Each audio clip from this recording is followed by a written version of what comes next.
Hi everyone, ఈ డిసీజెస్తో కానీ మీరు డయాగ్నోస్ అయ్యారంటే యాజ్ ఎర్లీ యాజ్ పాసిబుల్ హోమియోపతిని అప్రోచ్ అవ్వడం అన్నది చాలా మంచిది.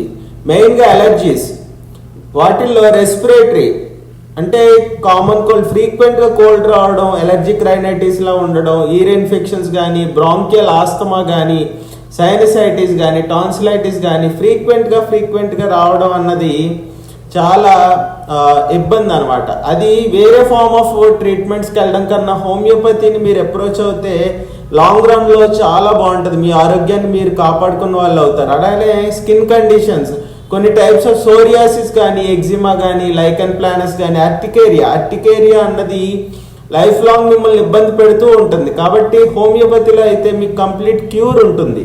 అలానే జిఐటి, గ్యాస్ట్రిక్ కంప్లైంట్స్ కానీ, ఎసిడిటీ కంప్లైంట్స్ కానీ, డయేరియా, క్రానిక్ డయేరియా, కొంతమంది తినగానే పరిగెట్టాల్సి ఉంటుంది, మోషన్ అవుతూ ఉంటుంది, ఇలాంటి ఐబిఎస్ కంప్లైంట్స్ కానీ, వీటిల్లో హోమియోపతిని మీరు ఎంచుకున్నారంటే మీకు మీరు చాలా మంచి చేసుకున్న వాళ్ళు అవుతారు.